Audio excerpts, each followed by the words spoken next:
Voilà. Bonsoir. Alors, on va parler un peu de la paracha de Pécoudé. Pécoudé, mais on va surtout parler du fait que Pécoudé, ça finisse le livre de Shemot. Et donc, on va essayer de comprendre un petit peu qu'est-ce qui se passe dans le livre de Shemot.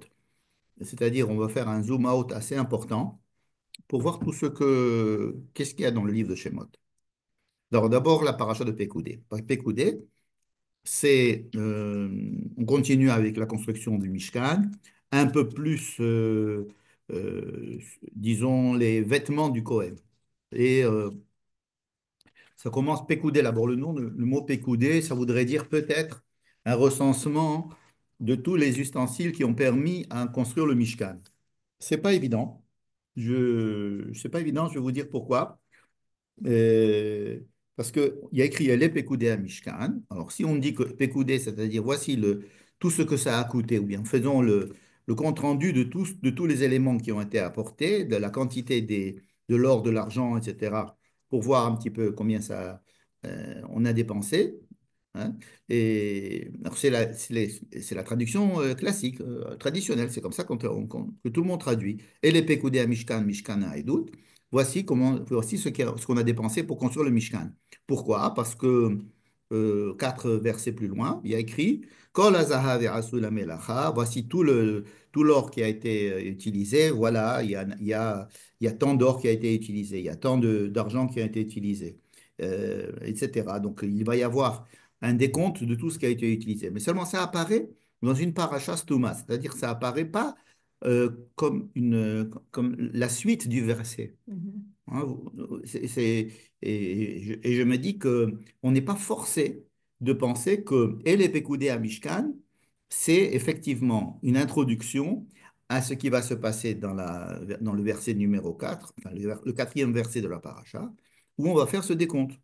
Ça peut être autre chose. Hein, ça peut être autre chose. Quoi, par exemple? Ça peut être d'abord la fin de ce qui a été dit avant.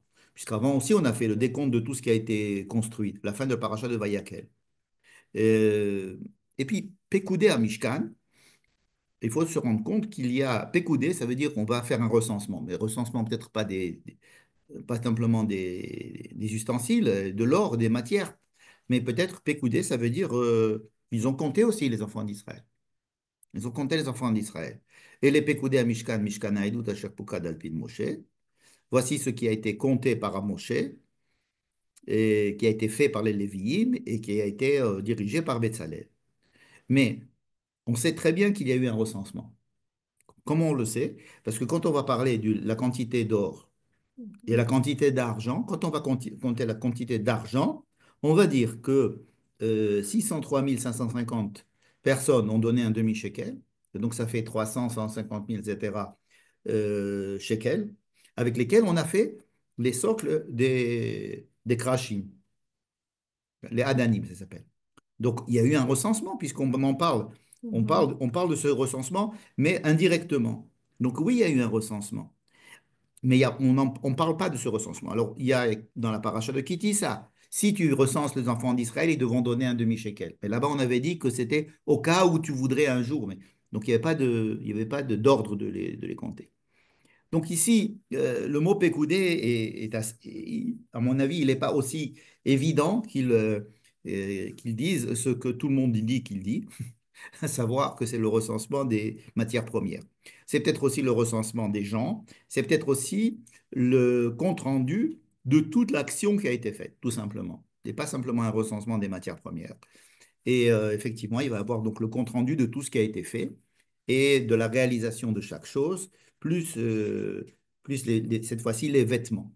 Donc, si vous voulez, on a deux parachiotes, Teruma et Tetzavé, qui étaient l'ordre de construire le Mishkan, Teruma. Tetzavé, c'était l'ordre de fabriquer les vêtements du Kohen. Et là, nous avons deux parachiotes, après le veau d'or, Vayakel Pekoudé, Vayakel, qui est en parallèle avec Teruma, qui nous a dit voici comment est-ce que ça a été réalisé, donc la réalisation de l'ordre, et Pekoudé, la réalisation de l'ordre qui a été donné dans Tetzavé. Donc on a Teruma qui est en parallèle avec Vayakel, et Tetzavé qui est en parallèle avec notre paracha Pekoudé. Donc, il y a un chapitre et demi qui va redécrire plusieurs fois le fait qu'on a construit le Mishkan, que chaque chose a été construite, etc. Donc, on arrive au chapitre 40, qui est, à mon avis, le plus intéressant dans la paracha, le dernier chapitre du livre de Shemot. Pourquoi est-ce qu'il est intéressant? À cause de plusieurs choses. Je commence à lire le 40e chapitre, donc le dernier chapitre du tout le livre de Shemot. Vaidaber Adonai el Moshe les mots. Dieu dit à Moïse, Beyom, HaChodesh Harishon, Be'echad la Chodesh, le premier jour du premier mois, donc le premier Nissan. Premier Nissan qui va tomber en principe dimanche, pas celui-ci, l'autre, n'est-ce pas? Premier Nissan. Donc, ils ont construit le Mishkan, ils ont construit tous les éléments du Mishkan. Ce qui leur manque maintenant, ça va être de tout mettre en place, c'est-à-dire de monter le puzzle. Non. Et Dieu va demander que ça soit fait par Moïse. Il n'y a que Moïse qui peut monter le puzzle.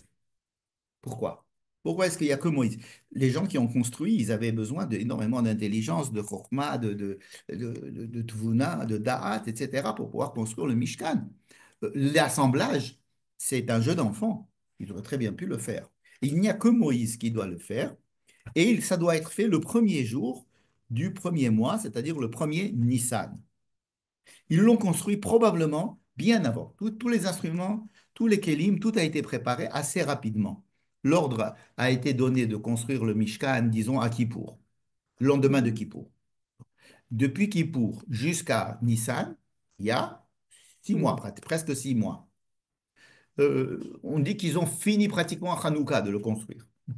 Bon, la Torah ne dit pas à quel moment ils ont fini de construire. Mais il y a une chose qui est claire, c'est que Dieu dit, vous attendez, vous ne le mettez pas en place. Ils sont toujours au Sinaï.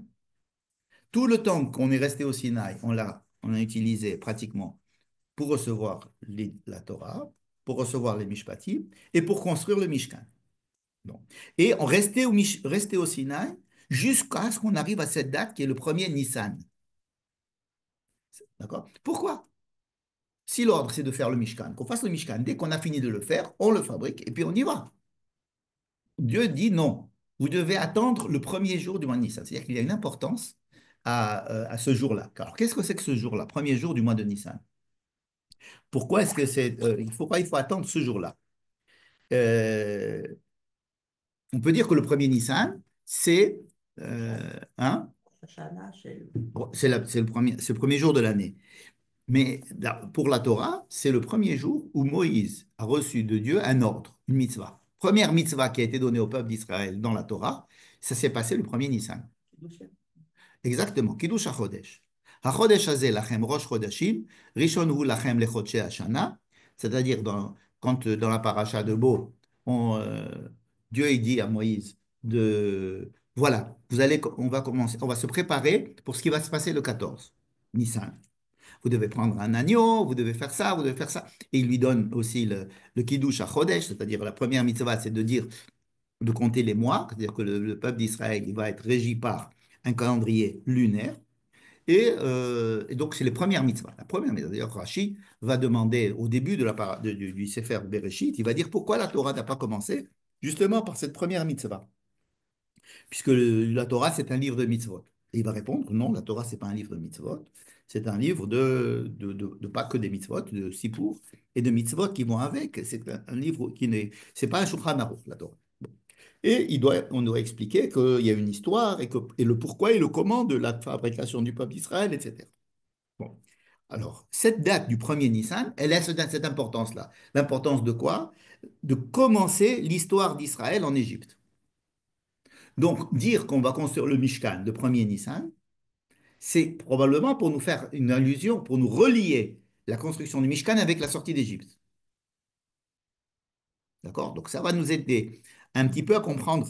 Tout à l'heure, on va se poser la question, est-ce qu'il y a un fil conducteur dans tout le livre de Shemot? Parce qu'on a l'impression que le livre de Shemot, c'est une succession d'histoires, mais on ne voit pas la relation qu'il y a entre elles. Le livre de Shemot, c'est quoi? C'est la sortie d'Égypte. Quand on a la sortie d'Égypte, on a l'impression que c'est fini, c'est la sortie d'Égypte, maintenant on va rentrer en Israël. Non, on reste dans le désert, on va recevoir la Torah. Ah, c'était pas prévu. On va recevoir la Torah. Bon. Une fois qu'on a reçu la Torah, bon, ok, ça va, on a reçu la Torah, on va rentrer en Israël. Non, on construit le Mishkan. Ce n'était pas prévu non plus, a priori. Donc il y a trois grandes parties dans le livre de Shemot.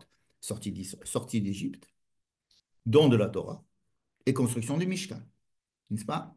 Et à chaque moment, on a l'impression que ça nous arrive en Haftara, ça nous tombe dessus, cette histoire du don de la Torah. Ce n'était pas prévu. Cette histoire de Mishkan, ce n'était pas prévu. On a vu qu'il fallait construire un Mishkan, comme ça. Dieu, voilà, du pas aux enfants d'Israël et dis-leur de ramasser de l'argent pour pouvoir construire un Mishkan. Donc ces trois parties de Shemot, il est très important qu'on comprenne quel est le lien entre elles. Et même pas le lien a posteriori, mais le lien a priori. C'est-à-dire, on peut toujours expliquer les choses une fois qu'elles sont écrites, en voyant qu'il y a... Mais essayer de chercher dans le texte même quelque chose qui puisse relier ces choses-là et nous expliquer en quoi une chose dépend de l'autre.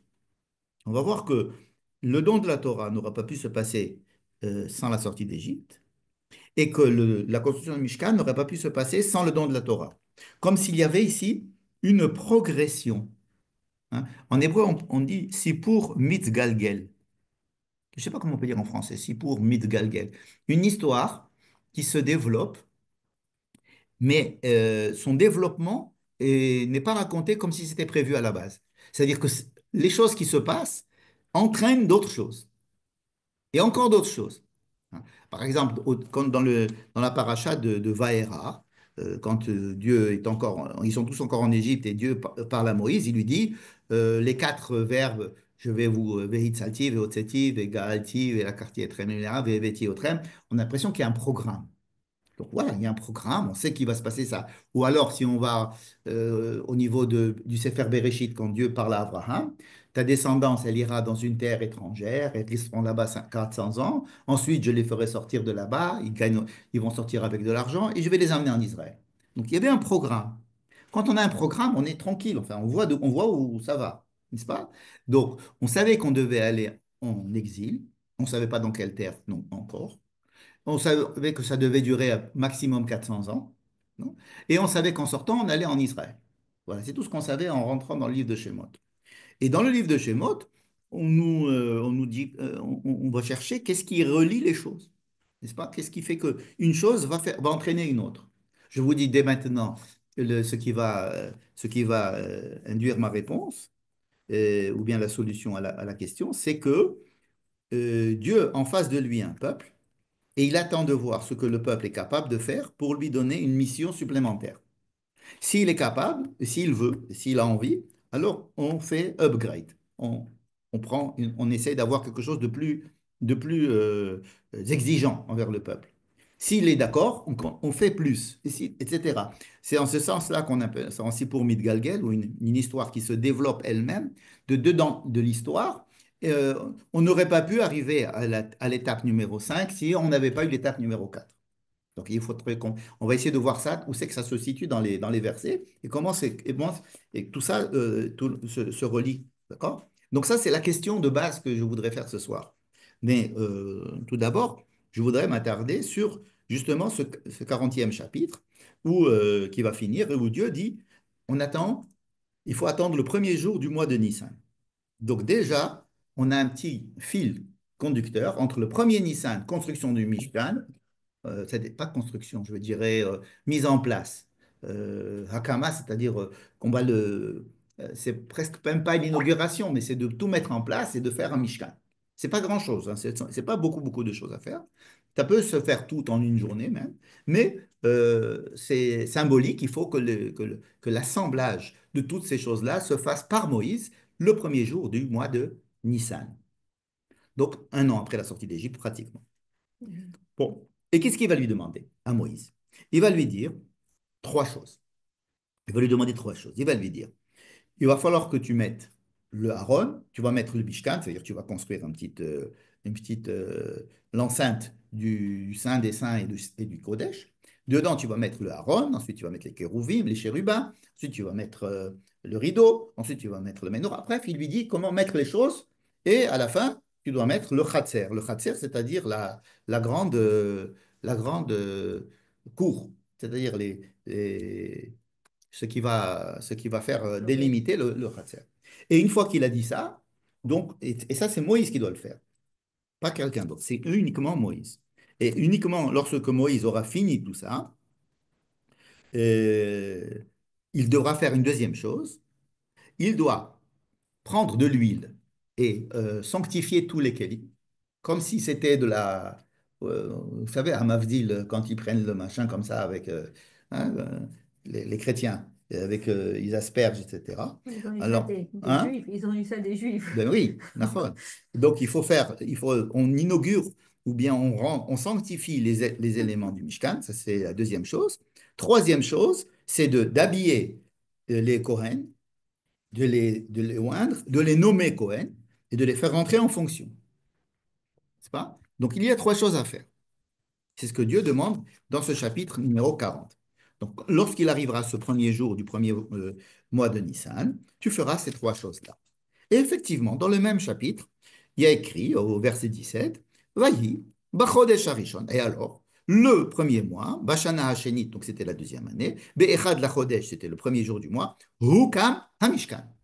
Donc le Mishkan, il a été érigé. Comment? C'est Moshe qui le fait. Vayakem Moshe est un Mishkan. Pourquoi c'est Moshe qui doit le faire?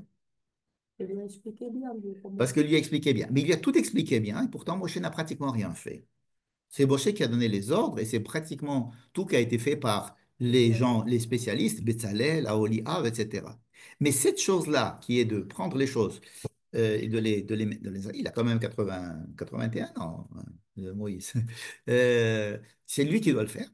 Alors, parce que construire le Mishkan, c'est fait par tout le monde, mais pour le mettre en place, il faut qu'il y ait quelqu'un qui ait ce qu'on appelle la neshama klalit, c'est-à-dire qui ait la perception de ce que représente le klal Israël.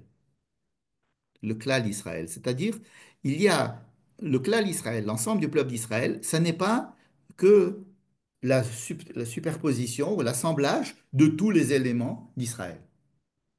C'est-à-dire que si je prends, par exemple, un minyan, je prends 10 personnes. Hein, chaque personne, elle n'est pas un minyan. Mais une fois qu'il y en a 10, peu importe le contenu, peu importe qui ils sont, ça fait une entité nouvelle, ça veut dire une qualité nouvelle. Et à partir de ce moment-là, on peut parler de minyan, on peut parler de klal. Et alors, toute la prière prend une autre tournure, tout prend une autre tournure. Le klal Israël, il a, il y a un esprit, il y a ce qu'on appelle une âme du clan Israël dont chacun a une part, mais il n'y a que Moïse qui pouvait dire qu'il représentait le clan Israël. Il ressentait, il savait ce que c'était que le clan Israël. Aaron, par exemple, était quelqu'un qui était très proche des gens. Il était très proche des gens. Il allait, il les écoutait, il était vraiment. Mais on ne peut pas dire que Aaron avait la neshama du clan d'Israël qu'avait Moïse. D'accord? Ça paraît étonnant. Aaron, pour avoir le clan d'Israël, il devait avoir sur lui les noms des enfants d'Israël sur ses épaules, sur son pectoral. Donc, il était le représentant du clan d'Israël. Mais le clan d'Israël, vraiment, c'est Moïse. On le voit, par exemple, lorsque Dieu a décidé à la faute du veau d'or, de détruire le peuple. Il a dit, ah ben, à partir de toi, je referai un autre peuple. Hein, vous vous rappelez? Comment est-ce possible? Parce que Moïse, oui, Moïse a dedans lui le klal Israël, la neshama du klal Israël. C'est-à-dire il porte en lui la vision, ce que doit être le peuple en général. Il a il a moins la conscience de ce que chacun doit être. Ça, c'est plutôt Aaron, qui connaît les détails, qui sait fabriquer les éléments du puzzle. Mais Moïse, il a la photo du puzzle. Lui, il a le. Et donc lui, il sait, c'est pas il va mettre la menorah d'une manière différente qu'un autre, mais il va le faire avec l'esprit du clan d'Israël.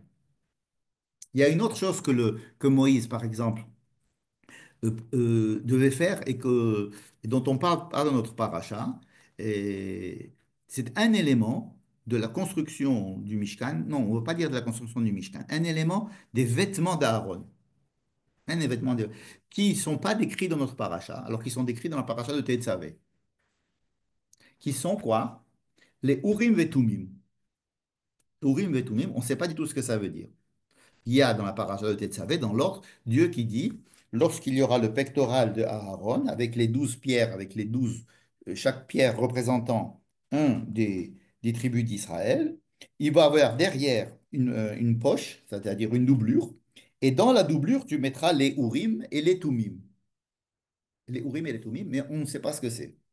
Alors, Rashi dit que Urim et Tumim, ce sont des noms de Dieu. Et que ces noms de Dieu permettaient au Cohen on posait des questions à Dieu et les pierres s'illuminaient à partir du moment où il y avait les Urim et Tumim derrière, les pierres s'illuminaient pour donner la réponse. Et ça, il n'y a que Moïse qui devait le faire. C'était Moïse qui devait fabriquer ces Urim et Tumim. Alors, ces Urim et Tumim ne sont pas indispensables pour que que Aaron à Cohen soit habillé. Et ça ne fait pas partie des vêtements indispensables du Kohen Gadol. D'ailleurs, pendant le deuxième temple, il n'y avait pas de Urim et Tumim. Il n'y avait pas de Urim et Tumim, il n'y avait pas le Shem HaMeforash dedans. Mais qu'est-ce qu'il veut dire le Urim et Tumim? On en parlera tout à l'heure, si on a le temps, pour savoir qu'est-ce que c'est que les Urim et Tumim. J'en ai parlé maintenant, d'abord parce qu'ils n'apparaissent pas dans notre paracha, et ensuite parce que c'est un privilège de Moïse. Et Moïse était le seul à pouvoir écrire les Urim et les Tumim et les mettre là-bas.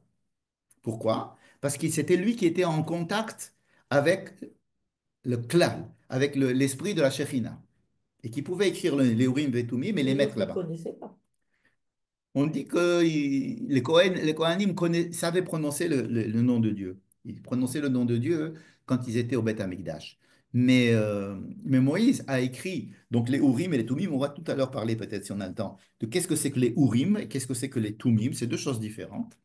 Et en quoi c'est important de dire que c'est Moïse qui a fait ça et qui devait les faire et qui devait les mettre dans la doublure. Chose qui n'est pas faite dans notre paracha. Bon. Donc, Moïse a des prérogatives parce qu'il est le clan d'Israël. Ça, c'est la première idée. Alors, on a dit que Dieu lui demande de faire trois choses. Un, de mettre en place le Mishkan, d'assembler le puzzle. Deuxièmement, d'oindre les éléments du Mishkan. Troisièmement, d'oindre Aaron, ses enfants, de les habiller et de les rendre Cohen. D'accord? Trois choses. Ensuite, donc, la Torah nous raconte, ce premier jour, effectivement, le premier jour du mois de Nissan, le Mishkan a été inauguré, a été créé, a été hukam. Hukam, ça veut dire il a été érigé. Très bien. Comment? Eh bien, il a mis tout en place. Et on raconte encore une fois tous les instruments que Moïse a pris en place, et jusqu'au Khatser qui délimite la limite extérieure. Tu as fini ton zoom? Ça y est, autozone, tout le monde va le vanter. Ah, d'accord. Très bien. OK. Et ensuite, qu'est-ce que doit faire Moïse maintenant? Si vous continuez la paracha, qu'est-ce qui doit se passer maintenant? Eh ben, Il doit, il a mis ouais, tous les, il a mis tous les machins, c'est il a mis il a mis le khatser. Qu'est-ce qu'il doit faire maintenant? moindre les instruments. Oindre les instruments et oindre Aaron. Là, c'est ouais. D'accord? Oindre, mettre de l'huile. D'accord? Limshoach hein. Et, or, nous voyons ici que juste après, quand il a fini de faire le khatser, d'accord. Je suis au verset 33 déjà. Hein, 33, il ne nous reste pas beaucoup pour la fin de la Torah, la fin de Shemot. Vayakem et chaser saviv, donc il a mis le chaser tout autour, la mishkan, la misbeyach. Vaïten et masar sha'ar chaser, il a mis le rideau de l'entrée. Vous savez qu'il y avait un rideau, il y avait une entrée comme ça et un petit peu écarté, un rideau. Donc quand on est de l'extérieur, on ne voit pas l'intérieur, mais on peut rentrer comme ça, on peut rentrer comme ça, d'accord? C'est comme s'il y avait un... Avant, ils faisaient ça pour se protéger en D'accord, sortant oui. des immeubles de Jérusalem, dans la frontière avec la Jordanie. Ils mettaient un mur face à l'entrée, comme ça les snipers jordaniens qui tiraient, s'ils tiraient, ben, en sortant, on pouvait passer de côté et ne pas recevoir les balles. Pareil, il y avait ce qu'on appelle le Massar Sha'ar Chatzer. Vaïchal Moshe et Amelacha, Moshe a fini. Comment ça, tu as fini? Il te reste encore deux choses à faire. Ah, mais là, C'est parti là. Alors, cette Melacha, disons. Ok. Vaïcha c'est Anan et Toel Moed. Un nuage descend et couvre le Ohel Moed. Un nuage. Un nuage. Urvod Adonai malé et Mishkan. Kvod Hashem, c'est quoi? C'est le feu.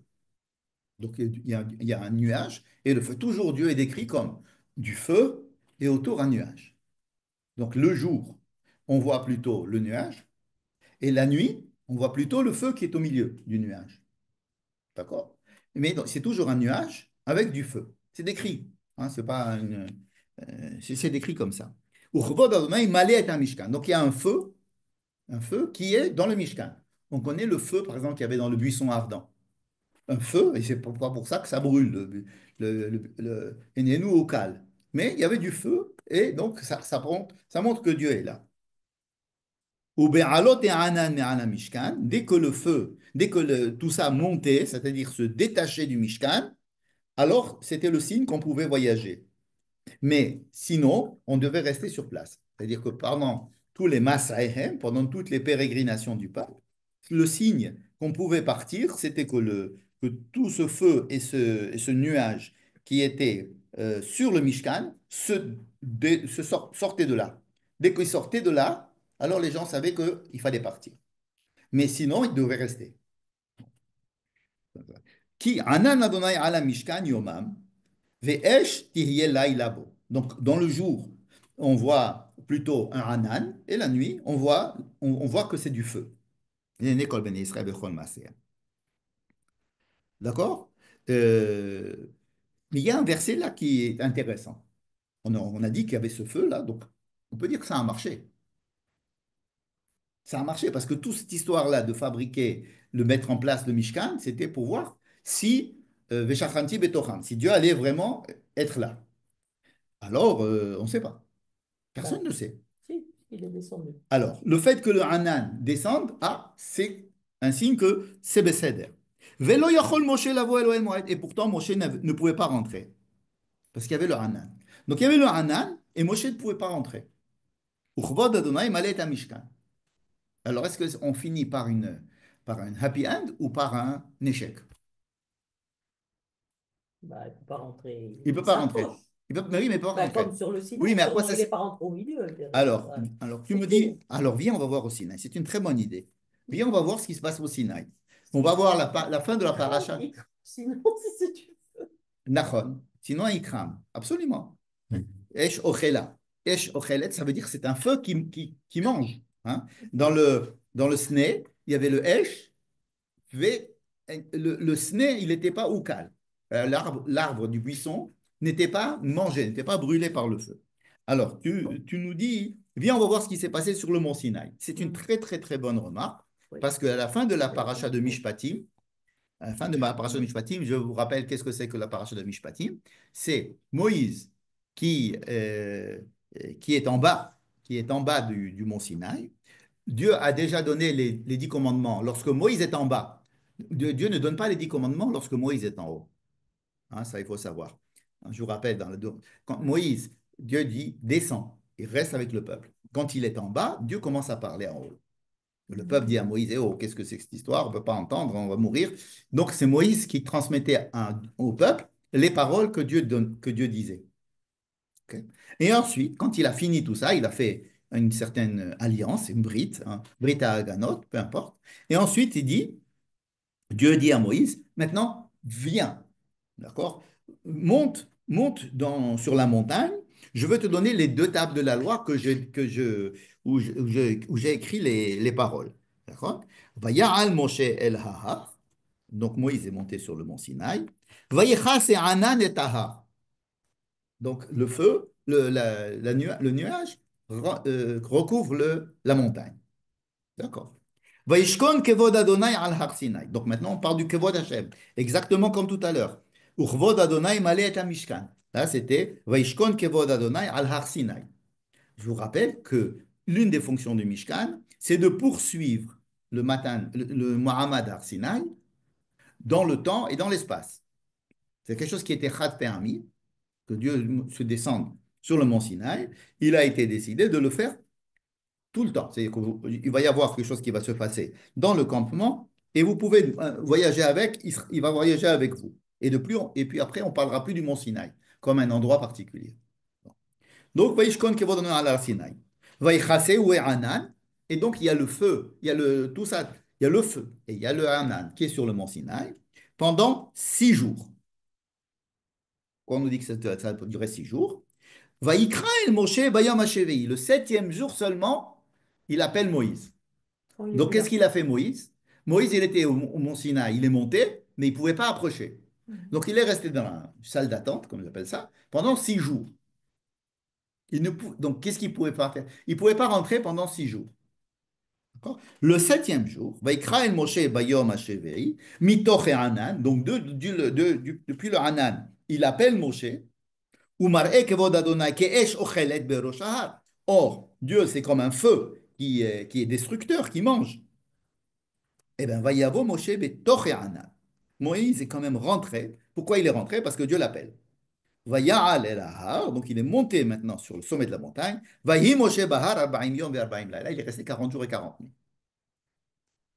Donc de là, on apprend que malgré le fait qu'il y ait du feu, qu'il y ait du Hanan sur le mont Sinaï, ce qui empêche Moshe de rentrer à cause du feu, qu'il y a un feu, etc., Dieu l'appelle, mais il ne l'appelle pas tout de suite.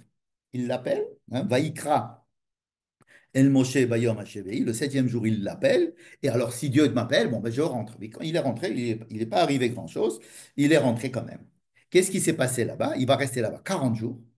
Pendant 40 jours, il va lui donner les tables de la loi, les Luchot Arishonim, n'est-ce pas? Mais pour lui donner ça, il va falloir qu'il construise quelque chose ou mettre les tables de la loi. C'est ce qu'on appelle le Mishkan. Le Mishkan, c'est un truc pour. D'abord, il y a une boîte pour mettre les tables de la loi, mais autour de cette boîte, il y a des choses pour pouvoir. C'est comme si on mettait des poupées russes avec la petite poupée dedans. Et c'est l'étape de la loi, mais c'est tellement, notre approche à ça, c'est tellement dangereux et tellement, il faut comprendre qu'on va mettre une poupée russe au-dessous, au-dessus et au-dessus et au-dessus et au-dessus. C'est ça le Mishkan. Le Mishkan, c'est des poupées russes, afin qu'on puisse toucher la dernière poupée sans toucher la poupée du milieu, mais en sachant que ce qui est au centre, c'est lui qui donne la force à toutes les autres poupées d'être là. D'accord? Donc, c'est vraiment pour recevoir les deux tables de la loi. Et donc, il lui donne la construction du Mishkan. On construit le Mishkan pendant tout ça et on arrive jusqu'à nous. Et donc, ce qui se passe ici, c'est exactement les mêmes versets que là-bas, à part qu'il n'y a pas écrit Vaikra el Moshe. Ça finit par Lo Yachol Moshe Lavo. Donc on finit par un happy end du fait que Vaïcha c'est Hanan, nachon? Que Vaïcha c'est Hanan et Ohel Moed. Mais d'un autre côté, c'est un échec parce que Moshe ne peut pas rentrer. On se dit calmez-vous, c'est pas un échec, c'est normal. Et ça s'est passé comme ça au Har Sinaï. Moshe ne pouvait pas rentrer, il attendait que Vaïkra El Moshe. Et bien c'est comme ça va commencer le livre d'après, celui qu'on va commencer la semaine d'après, il commence Vaïkra El Moshe. Et alors Moshe rentre, et là, Vaïdaber Hashem et Oel Moed. N'est-ce pas? Ok. On va se poser la question, mais pourquoi tu me laisses en suspens, dans un suspense terrible? Tu dis qu'il ne pouvait pas rentrer, et que c'est que la semaine prochaine, dans le prochain livre, Birlal, que Moshe pourra rentrer. Hein? On ne sait pas combien de jours ça a duré. Peut-être que ça a duré le même jour, le même 6 jours, et le septième jour, il a appelé, comme au Sinaï. Peut-être. En tous les cas, ça nous renvoie à exactement ce chapitre 40. Il nous envoie, à la fin du chapitre 40, ça nous envoie tout à fait à ce qui s'est passé au mont Sinaï. D'accord? Mais il nous manque les deux choses que Dieu a demandé à Moïse à faire et qu'il n'a pas fait. Vous êtes d'accord? Il est là, en fait. Il va les faire effectivement dans le livre de Vaïkra. Mais pourquoi il va les faire dans le livre de Vaïkra? Pourquoi pas ici? Pourquoi il ne le fait pas ici? Pourquoi est-ce qu'il n'habille pas Aaron? Pourquoi est-ce qu'il ne fait pas il ne oint pas les ustensiles? Ici, Moshe, tout seul, fait le Mishkan quand le premier Nissan et tout se passe très bien, le feu descend, etc. Donc tout se passe le premier Nissan, comme si le Mishkan, il était fait pour qui? Dans ce livre de Shemot, le Mishkan, il est fait Oh Dieu. pour Moïse, pour Moshe, Pourquoi? pour que Dieu puisse parler à Moshe. Évidemment, c'est parce que Dieu est là, mais il va parler à Moshe. Pourquoi? Parce que ça fait référence à ce qui s'est passé au mont Sinaï, où là-bas, Moïse est monté au mont Sinaï et Dieu a parlé à Moïse sur le mont Sinaï. Il n'y avait personne avec lui là-bas. Oui, Qu'est-ce mais qui s'est passé sur le mont Sinaï? Dieu parle à Moïse et lui donne et lui dit euh, comment fabriquer le Mishkan, par exemple, pendant 40 jours. OK? Eh bien, il va se passer la même chose ici. On construit le Mishkan uniquement pour Moshe. il faut qu'il parle avec le peuple. Oui, pour qu'après Moshe il puisse raconter au peuple. Mais qui c'est qui est l'intermédiaire de Dieu dans cette histoire? C'est Moïse. Qui c'est qui agit le jour de l'inauguration du Mishkan? C'est C'est Moshe. Moïse. Moshe. Quel est le jour de l'inauguration du Mishkan? Le premier du mois de Le- Nissan. Combien de temps ça dure? Un jour. On n'a pas vu qu'il y a, d'accord, il n'y a même pas de date de. Donc c'est ce premier jour, Vaishkon et Hanan à l'Oel Moed. D'accord? Et on se retrouve, si je résume, avec l'inauguration du Mishkan, qui est un événement assez important. On n'a pas encore relié avec tout ce qui se passe dans le livre de Shemot, ça on doit le faire. Mais déjà pour parler du Mishkan, inauguration du Mishkan, date premier Nissan, durée un Un jour. jour, pour qui c'est fait? Pour Moïse. Pourquoi faire? Pour que Dieu lui parle. Pour que Dieu lui parle. Où c'est qu'il va lui parler? Dans le Oel Moed, où il va lui dire entre les deux chérubins, entre les deux kérouvim, Dieu va parler à Moshe. N'est-ce pas? Voilà le Mishkan du livre de Shemot. Pourquoi je dis ça comme ça? Parce que dans le livre de Vaïkra,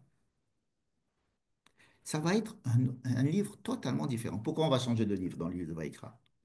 Parce que on va changer de point de vue bichlal.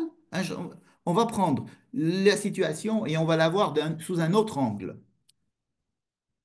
Là-bas, il va y avoir, effectivement, on va faire les deux choses qui nous manquent, c'est-à-dire oindre toutes les kélim du Beth Amikdash, habiller Aaron, oindre Aaron, etc. Faire tous les corbanotes, parce qu'il va y avoir plein de corbanotes que Aaron doit faire, qu'on connaît déjà depuis la paracha de Tetzavé. Il va y avoir donc une préparation de Aaron et de ses enfants pendant 7 jours. Et le huitième jour, on va inaugurer le Mishkan. Dans le livre de Vaïkra, nous allons avoir la moitié du livre qui va être consacré à l'inauguration du Mishkan. Ce même événement que nous venons de voir, qui a eu lieu le premier Nissan dans le livre de Shemot. Quel jour il va avoir lieu l'inauguration du Mishkan? Dans le livre de Vaïkra. Le week-end. Il va durer 8 jours, du premier Nissan jusqu'au 8 Nissan. D'accord? Je sais que ce n'est pas l'avis de Rachid, mais c'est l'avis de Rabbi Akiva. On en parlera quand on arrivera là-bas. Dans tous les cas, il dure 8 jours. Pas un jour, 8 jours. Qui sont les gens importants dans cette Cohen. inauguration? Les Cohen. Les Cohen. Moïse, ce n'est qu'un intermédiaire qui va aider Aaron à rentrer en fonction et ses enfants. Donc Moshe, il est Cohen Gadol, jusqu'à ce qu'il rentre, jusqu'au huitième jour. Et le huitième jour, les gens les plus importants, c'est Aaron et ses enfants. Et Moshe, il est là comme superviseur. Il dit, ah non, vous n'avez pas fait ça comme il faut, ça, vous avez fait comme il faut, pourquoi vous n'avez pas fait ça, faites comme ça, etc. Mais ceux qui agissent, c'est Aaron et ses enfants. Donc l'inauguration va durer 8 jours. Alors on dit que le premier jour, il a été Hukam et que le huitième jour est descendu sur Hanan. D'accord? Et donc c'est le but du Mishkan, c'est quoi? C'est qu'il y ait une avoda dans le Mishkan. D'après le livre de Vaïkra. C'est pour ça qu'on appellera tout le livre de Vaïkra Sefer Kohanim. D'accord? Combien de temps ça dure? 8 jours, pas un jour. Et tu as dit en Shmot, le premier jour, Un jour. c'était quand il y a le nuage et le feu Le qui est premier descendu. jour. Mais avec à Vaïkra, c'est le Le huitième huitième jour. jour. Oh. D'accord? Maintenant, on passe au livre de Bamidbar. Le livre de Bamidbar est aussi une suite possible au livre de Shemot. Pourquoi? Parce que dans les versets que nous venons de lire, il y avait écrit, lorsque le Hanan monte, alors il pouvait voyager. Lorsqu'il était en bas, il ne voyageait pas. Vous vous rappelez de ça? Mais ça ne nous intéresse pas parce qu'on ne sait pas encore qu'on va voyager. Quand est-ce qu'on va voyager? Dans le livre de Bamidbar. C'est dans le livre de Bamidbar qu'il va y avoir des voyages, qu'on va commencer à voyager du mont Sinaï. D'accord? Donc, si vous voulez, cette fin de notre paracha, elle finit avec possibilité de rentrer directement dans le livre de Vaïkra Pourquoi? Parce que Moïse ne pouvait pas rentrer dans le Mishkan jusqu'à ce qu'il attende que Vaïkra el Moshe. Mais aussi, il y a des versets qui nous disent que à quoi servait le Hanan? Il servait à nous dire quand est-ce qu'on voyage, quand est-ce qu'on ne voyage pas.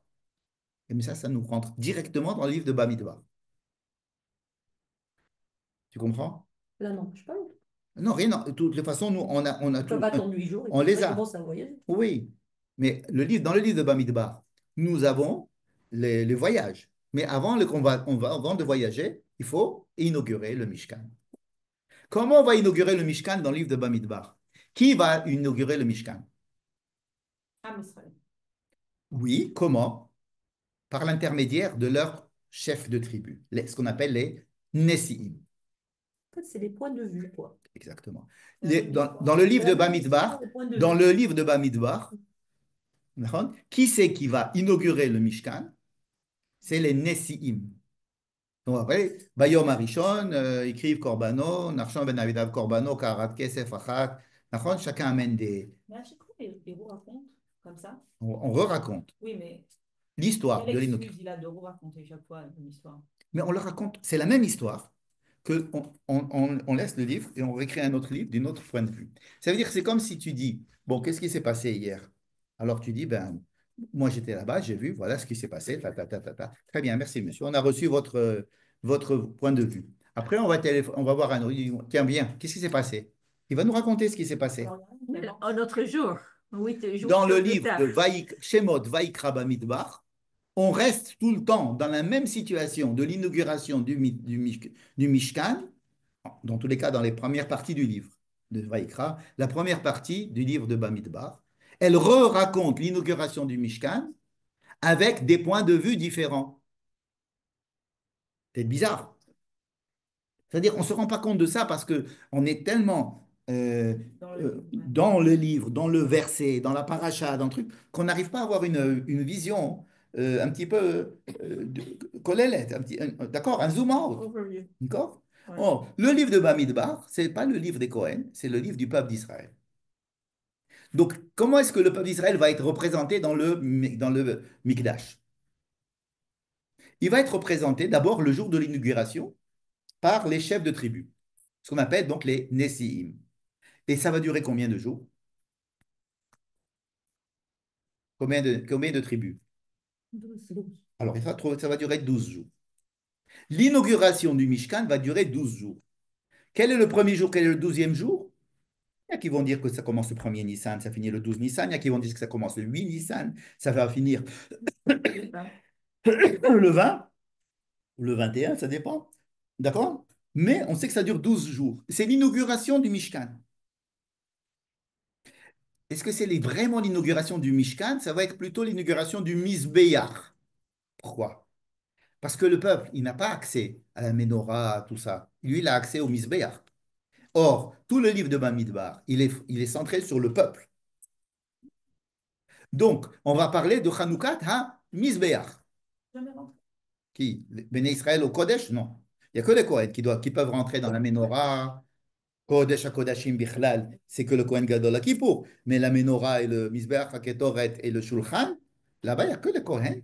Une fois qu'il s'est lavé les mains dans le Kiyor, il peut rentrer là-bas. Mais en dehors du Kior, il y a le Misbéach. Et là, tu peux rentrer du côté du Misbéach. Tu amènes un korban, tu donnes un Kohen, et tu amènes un korban, et puis il y a le Kohen. Et Am Israël est représenté tous les jours là-bas. Vous savez, sur le Misbéach, il y avait les Kohen, mais il y avait aussi un représentant du peuple d'Israël. C'est-à-dire ils ont partagé le Médinat Israël en secteurs, et chacun allait là-bas faire une semaine, 2 semaines de Milouim, et il était là-bas représentant de son Ésor. Il y avait un Ésor de Bakra à Jérusalem, il envoie son représentant, et il est là-bas, représentant de Bakra de Jérusalem pendant cette semaine. Et après, il y a un autre qui va là-bas, donc il y avait des représentants du peuple dans le Misbéach. Quel est l'élément du Mishkan qui est important dans le livre de Bamidbar? Le Misbéach, parce que ça représente le peuple. Qui représente le peuple dans le Misbéach, dans le Mishkan? Alors, l'inauguration, c'est les chefs, mais tous les jours. Les gens. Les Lévis. Ah, non.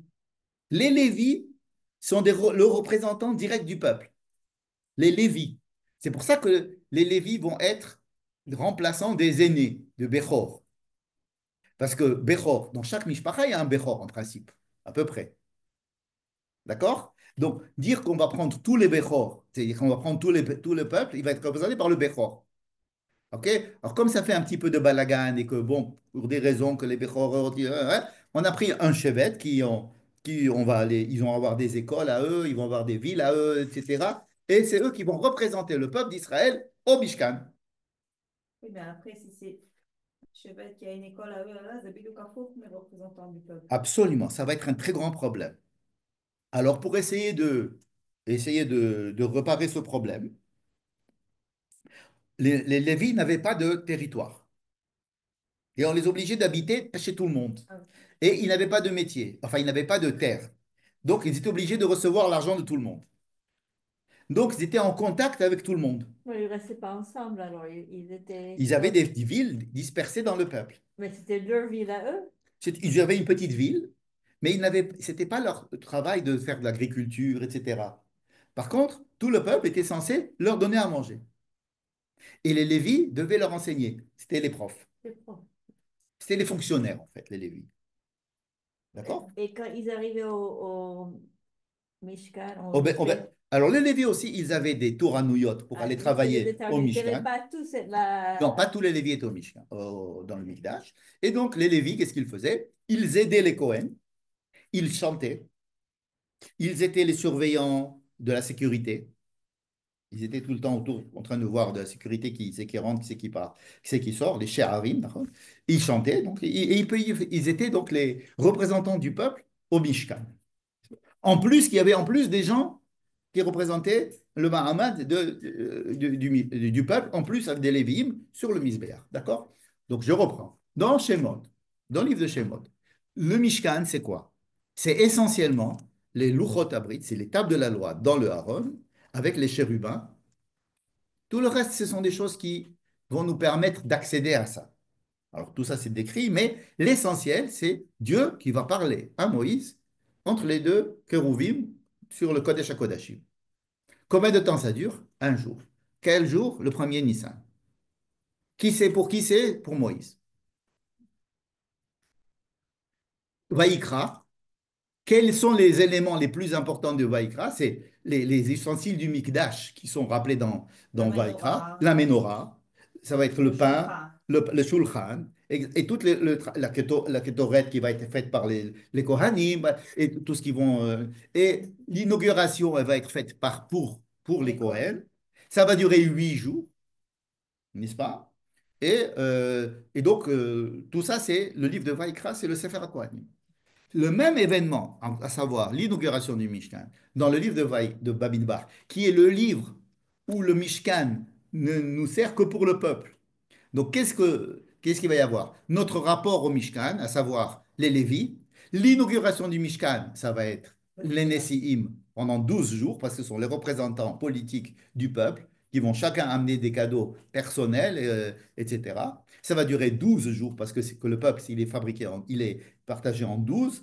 On va parler des Lévis qui vont travailler là-bas. Et ensuite, on va parler du Mishkan. Comment? On ne va pas parler de ce qui se passe dans le Mishkan, puisque ça n'intéresse pas tellement le peuple. Ils ne sont pas là-bas. Par contre, le Mishkan, c'est celui qui va être au centre du campement et tout le monde va se mettre autour du Mishkan. Le Mishkan, ça va être ce qui va centraliser le peuple. Et c'est lui qui va nous dire quand est-ce qu'on voyage pas, dans quel état on est, dans quel état on est. C'est-à-dire que le peuple, il se construit physiquement autour du Mishkan. Donc, on va nous décrire le campement. On va sortir du Mishkan. Si vous faites un film, vous faites un film. Tout le film de Vaïkra, pratiquement, il se passe à l'intérieur du Mishkan. Mais le film, si vous faites un film sur Bamidbar, vous êtes obligé de faire un Extérieur. film qui va avoir un drone qui va surmonter ça et on va voir le Mishkan, ok, avec son nuage, etc. Mais surtout le Mahané tout autour. Comment est-ce qu'ils se mettent en place? Comment est-ce qu'ils bougent? Comment est-ce qu'ils se mettent en file indienne pour voyager? Comment est-ce qu'ils vont démonter et transporter? C'est ça qui intéresse le livre de Bamidbar. Donc vous voyez que ces trois livres, Shemot, Vaïkra, Bamidbar, vont parler au moins dans une partie de leur livre d'un même événement qui est extrêmement important mais qui va être décrit de manière totalement différente par des points de vue différents, à savoir Moïse, les Cohen et le peuple. C'est assez clair? Donc, donc, à la fin de Shemot, on a l'option de rentrer soit dans le livre de Vaïkra, soit le livre de Bamidbar. OK. Pourquoi est-ce que Dieu demande à Moïse trois choses? De mettre en place le Mishkan, de mettre l'huile sur le machin et d'habiller les Kohen. Et ces deux choses ne sont pas dites dans le livre de Shemot parce que ça n'intéresse pas le livre de Shemot. Ça va intéresser le livre de Vaïkra et on va le trouver dans la paracha de Tzav, dans le livre de Vaïkra. Ce qui nous intéresse, c'est de savoir que Moshe a rempli sa fonction de Klal Israël et que lui, il a fabriqué le Mishkan et en tant que Klal Israël, il va pouvoir parler à Dieu comme si c'était une montagne et après il va transmettre. Mais c'est lui le représentant de Dieu. C'est le partenaire de Dieu. Dans le livre de Vaïkra, le partenaire, ça va être les Corées. Et dans le livre de Bamidbar, le partenaire, c'est le peuple, direct. Alors évidemment que tout ça, ça fonctionne ensemble. Mais c'est une vision, trois visions différentes du même chose. D'accord? Bon, une fois qu'on a vu ça, on va essayer de répondre à la question qu'on a posée au départ. Parce que nous, notre histoire, ce n'est pas Vaïkra Bamidbar pour l'instant, c'est le livre de Shemot qu'on est en train de finir. N'est-ce pas? Donc, est-ce qu'il y a écrit dans le livre de Shemot quelque chose qui va nous expliquer comment est-ce que ces choses-là arrivent les unes après les autres? Sortie d'Égypte, don de la Torah, construction d'un Mishkan. D'accord? Et c'est vrai, quand on arrive devant chacune de ces trois choses, on est tout à fait étonné. Enfin, si on n'a jamais lu la Torah avant, on devrait la lire chaque année, on devrait lire la Torah comme si on l'avait jamais lu avant. Donc on a vu, bon, sortie d'Égypte, c'était prévu, merci, tu nous fais sortir d'Égypte, super. Bon, il y a eu ce petit truc après de la traversée de la mer. Disons que la traversée de la mer, ça fait partie de la sortie d'Égypte. Bon. Une fois que on est vraiment sorti, qu'on a vu Misraïm mettre al Sefatayam, ok, on a fini. Alors après, pof, il faut aller au Mont Sinaï. Et après, mais quand on arrive au Mont Sinaï, qu'est-ce qui se passe? On arrive au Mont Sinaï. C'était prévu d'aller au Mont Sinaï ou pas? Mais tout n'est pas prévu. Alors, il y a des choses qui sont Techniquement, prévues et il y a des choses qui ne sont pas prévues. S'ils étaient capables. Voilà, s'ils sont capables. Marc, de quoi ils étaient capables? Qu'est-ce qu'on leur a demandé? Qu'est-ce qui était demandé à la base? d'aller en Baptiste. D'aller en Eretz Israël. Au début de la paracha de Béchalach, Dieu a l'air de s'excuser, de dire, je m'excuse, je ne vous fais pas rentrer en Israël tout de suite. C'est-à-dire qu'il ne les a pas sentis capables de pas Parce que il de va pas falloir. avoir des ordres. Voilà, vous allez rentrer en Grèce, vous allez retourner en Égypte. Il vous faut quelque chose. Donc, il nous fait faire tout le chemin dans le désert. Ok, d'accord. Et donc, il s'est pratiquement excusé de dévier de la première tornite, qui était celle d'Abraham. Je vous amène dans un pays qui n'est pas le vôtre, ils vont être là-bas esclaves, je vous fais sortir, je vous amène en Israël. Ça, c'était ce qui était prévu dans le livre de Béréchit. Là, il nous dit, OK, je ne peux pas faire ça parce que vous n'êtes pas capable. Pour des raisons, on ne va pas rentrer dans les raisons maintenant. D'accord? Alors, vous allez venir, il va les faire venir au mont Sinaï. Pourquoi il les fait venir au mont Sinaï? On leur donnait une conduite à tenir dans la vie. Non, à la base, non. À la base, ce n'est pas pour ça.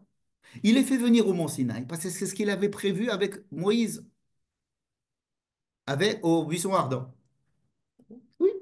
Là-bas, il lui a dit, Alors, c'était prévu. Be'otziacha et העם הזה, בהוציאך את העם, תעבדו את האלוהים על ההר הזה. Je veux que tu les amènes ici. Donc c'était prévu. Donc voilà, c'était prévu. Un truc qui était prévu, c'est qu'ils viennent sur le mont Sinaï. Ok, ils arrivent sur le mont Mais Sinaï. pas rester 40 ans. Non, ni 40 ans, ni recevoir la Torah. Ils arrivent au mont Sinaï. Et Et sur le mont Sinaï, il est là, et puis alors il dit, voilà, mon programme à moi, c'est quoi? Je vous ai fait sortir, vous êtes libre maintenant. Vous n'avez plus les Égyptiens sur votre tête. Ok. Je veux que vous soyez mon peuple et que je sois votre Dieu. C'est une phrase qu'il leur avait déjà dit quand ils étaient en Égypte. Quand il lui a donné dans le livre de Vaera, והצלתי אתכם, וגאלתי אתכם, נכון? ולקחתי אתכם לי לעם, והייתי לכם לאלוהים, וידעתם כי אני אדוני אלוהיכם, המוציא אתכם, והבאתי אתכם אל הארץ. Il avait donné le programme. Dans ce programme, il avait dit, je vais être votre Dieu, vous allez être mon peuple. Qu'est-ce que ça veut dire? Que je sois votre Dieu, disons, ça veut dire vous ne devez pas faire d'autres dieux, il n'y a que moi. Exactement.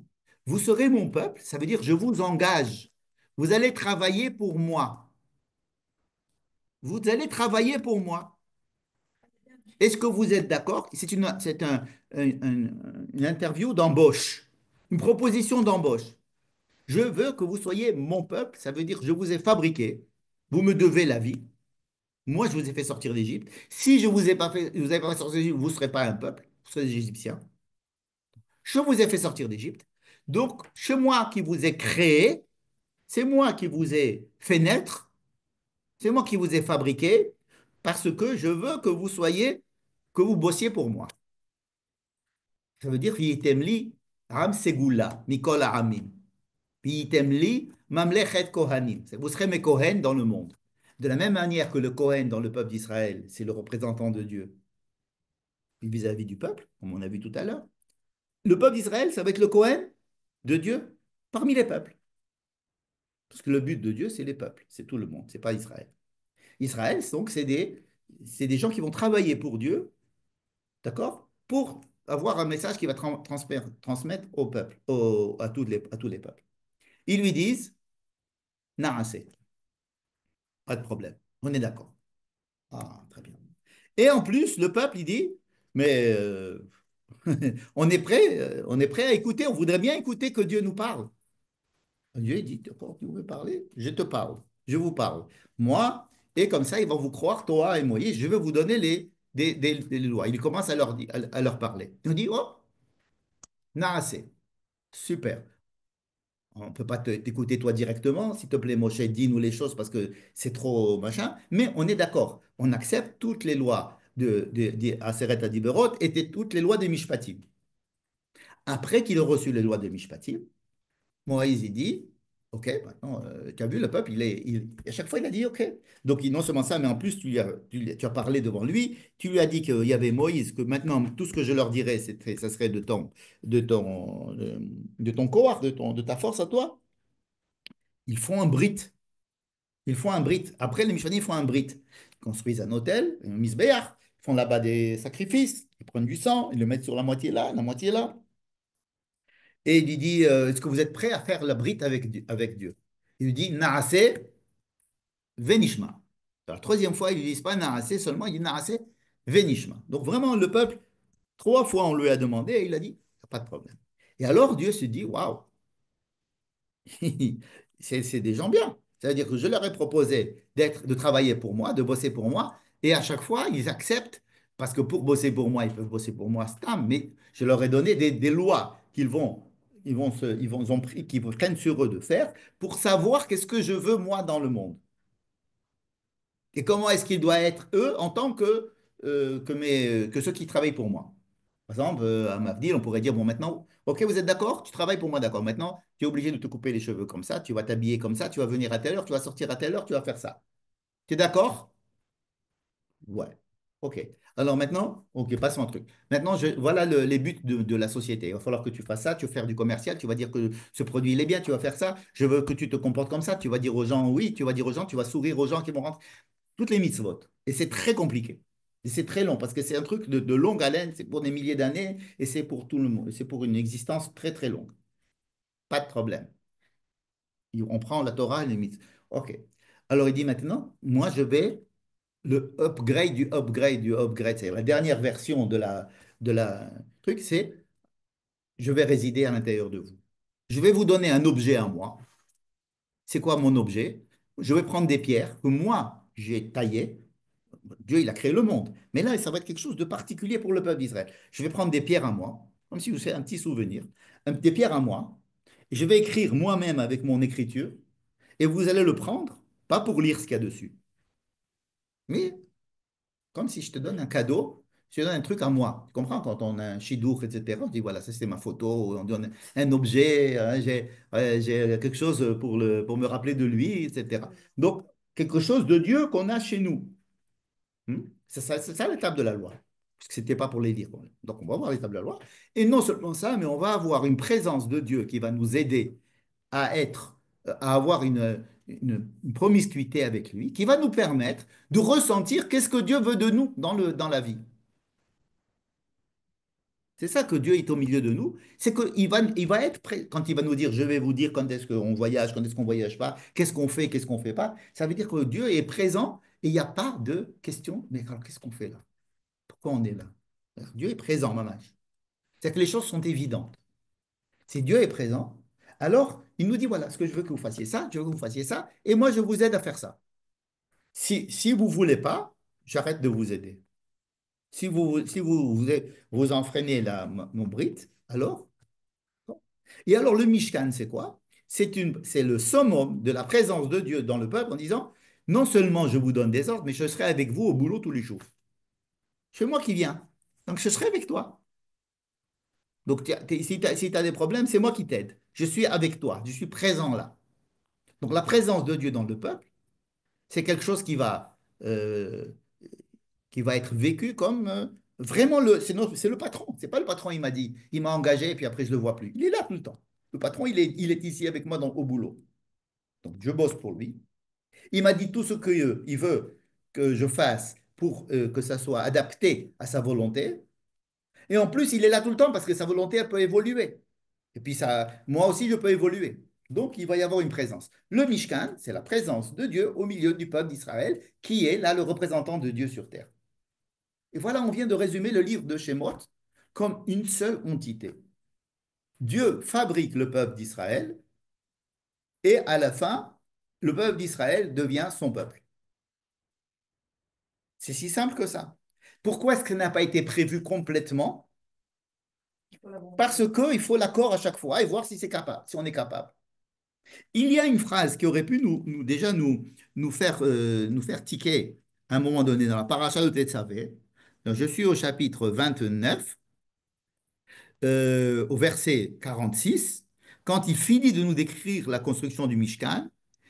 Veshachanti betor bnei Israël, vehaïti lahem l'Elohim. Donc moi, je vais être dedans eux, eux, ils seront pour moi un peuple, et moi je serai pour eux le Dieu. Veyaderu, qui ani Adonai Elohehem, pour l'instant vous comprenez? Veyadru, qui ani Hashem Elohehem. Ça veut dire quoi, Veyadru? Ils vont le sentir. C'est pas que ils vont dire peut-être. Ils vont le sentir. Pendant le Beth Amikdash, premier Beth Amikdash, les gens, ils se posaient pas de questions. Ah, il y avait de la fumée et tout. Il y avait tout, il y avait tout. Premier Beth Amikdash, il y avait tout. Ils étaient tellement confiants qu'ils ont fait des bêtises parce qu'ils étaient trop confiants. Comme le patron était là en permanence, alors ils se permettaient, ils croyaient que c'était un copain, quoi. Et puis ils ne le respectaient plus, ils ont commencé à faire des bêtises. Au premier Beth Amikdash, les Juifs ne se posaient pas la question, qui se poseront au deuxième Beth Amikdash. Parce qu'au deuxième Amikdash, il n'y avait pas la présence de Dieu. Il n'y avait pas les Urim et Tumim. Veyadrou, si je suis avec eux, Veyadrou qui ani Hashem Elohim. Ils vont le savoir. Le savoir, ça ne veut pas dire l'étudier. Ils vont le sentir. C'est normal. Asher, hotzeti otam me'eretz Mitzrayim, leshochni betocham. Regardez cette phrase. On la lit comme ça. Je les ai fait sortir d'Égypte afin de l'ishkon betocham. Vous voyez cette phrase? Je la relis. Je vous ai fait sortir d'Égypte pour le Mishkan. Vous vous rendez compte que c'est la seule phrase qui relie complètement la sortie d'Égypte avec la construction du Mishkan. Je vous ai fait sortir d'Égypte, les shochni betocham. Alors c'était super prévu. C'était prévu par Dieu, mais ça n'a pas été dit jusqu'à ce que ça se passe. Parce que si ça ne se passe pas, ça ne se passe pas. Ça a été dit.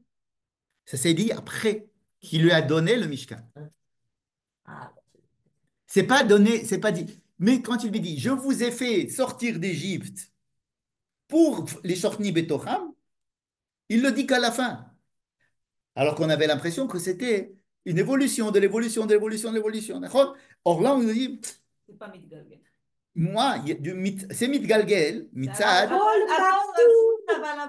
Non, c'est Mitgalgel au centre. Non, c'est à col. ouais, non, à quoi C'est-à-dire, c'est Mitgalgel, si on. Mitzad Adam, de notre côté. N'est-ce pas? C'est-à-dire, quand tu vois comment ça s'est passé, et après, tu te dis, waouh, regarde depuis le début. Mais depuis le début, Dieu, il a fait ça comme ça. que ça se passe comme ça. Mais il ne te l'a pas dit. Il attendait que ça se passe. Tu comprends? Ça aurait pu ne pas. Parce que ça aurait pu ne pas, hein. Mm. Même s'il l'a fait pour ça, mais il attend que ça se passe. Tu comprends? Le fait que ça se passe, ça veut dire que ça a pu se passer, mais ça aurait pu ne pas se passer. Mais mitzido, vous connaissez le mitzido, mitzidenu, mitzada Adam, du côté de l'homme, nous voyons les choses comme elles se déroulent par bémicré. Tu vois les choses qui se passent comme ça. Mais en fait, Dieu dit, mais je vous ai fait sortir pour ça. Vous ne le saviez pas, mais c'était prévu. Asher, hotzeti otam me'eret Mitzrayim, leshochni betocham. Ani Adonai Elohim. C'est moi qui fais tout le truc par en haut.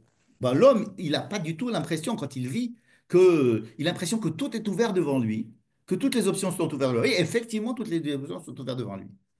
Mais à la fin, quand ça se passe, après, on a l'explication de ce qui s'est passé, que c'était quelque chose de prévu d'en haut. Donc ça, voilà une phrase qui était, qui aurait déjà pu nous faire tilt sur le, comment est-ce que ces choses-là sont imbriquées les unes avec les autres. Mais pour résumer et conclure ce qui se passe dans le livre de Shemot, c'est Dieu fabrique un peuple parce qu'il en a besoin pour faire un message vis-à-vis de tous les autres peuples dans le monde. Parler à tous les autres peuples dans le monde, ça lui a été difficile. Ça a été des échecs. Tout le livre la première partie du livre de Bereshit, c'était des échecs de Dieu à parler à tout le monde. Il a parlé à Adam, il a parlé à Caïn, il a parlé à Noach, c'était difficile, ça passait pas. Donc il a dit, OK, on va faire un petit peuple qui va représenter toute l'humanité, à qui je vais demander des choses beaucoup plus importantes, et qu'à travers cela, il y aura un message qui va se passer vers les autres peuples. Et pour le fabriquer, ce peuple-là, il faut que ce peuple-là, il soit consentant. Pour qu'il soit consentant, il faut qu'il soit libre. On va le faire sortir de l'esclavage. On va le rendre libre. Et à chaque fois, on va lui demander, est-ce qu'il est d'accord? Et à chaque fois, on va lui donner quelque chose de supplémentaire. Jusqu'à la fin où le peuple d'Israël représente complètement, il a Dieu à l'intérieur de lui. D'accord? Ça, c'est le schéma du livre de Shemot. D'accord? On a fini l'heure, donc on parlera des Urim et Tumim une autre fois. Non, on peut parler de... Tu veux une 2 minutes de Urim et Tumim? Non, simplement. Alors, Urim et Tumim, c'est quoi Urim et Tumim? Alors là, il faut que je résume un truc de 2 heures. Alors, Urim et Tumim, c'est quoi Oui, Urim et parce que Tumim? si tu ne fais pas... Urim, Je ne Ramban. crois pas. Ramban, il explique, c'est Ramban, le Nachmanide, il explique. Urim, c'était les lettres qui s'éclairaient quand on posait une question. Donc, il y avait les lettres qui s'éclairaient. Tumim, c'est quoi? Tumim, c'est quoi? C'était de mettre les lettres en ordre pour fabriquer les mots. Bon, qu'est-ce que ça représente? Chez chaque homme, c'est Urim, c'est de savoir plein de choses. C'est la Chokhmah, or, plein de choses. Donc, je sais plein de choses. Tumim, c'est comment les mettre, les arranger pour faire la tmimout, pour faire quelque chose qui soit en harmonie avec moi. C'est ça, toi, Tumim. C'est tout oublié. Ça veut dire, Urim, c'est plein d'informations. Avec plein d'informations, tu ne peux pas avancer dans le monde. Hein. C'est la Chokhmah, c'est la Bina, d'accord? Tu peux dire, sur ce sujet, je peux te faire une thèse. OK. Mais Tumim, c'est, bah, sauf comment est-ce que tu te comportes? Qu'est-ce que tu décides? C'est la Da'at. Après la Chokhmah, la Bina, tu as la Da'at. La Da'at, c'est, OK, comment on fait la chose en Tachles? Pour cela, il faut savoir être en accord avec soi-même, ce qu'on appelle la tmimout. Tmimout, c'est d'être en accord avec soi-même. Et donc, de mettre les choses en ordre, qu'ils puissent être, voilà, tmimout dein, pour que les choses puissent être dans le bon ordre. Mettre les choses dans le bon ordre, c'est encore plus important que avoir des choses, que d'avoir des choses. Donc, c'est ça les ourim et les toumim. Voilà. Voilà. Bonne soirée, avec plaisir. Avec plaisir. Bye bye. Bonne Bonsoir. semaine. Bonne semaine. Bonsoir, Michel. Il me parle à moi. Je suis la seule qui doit partir.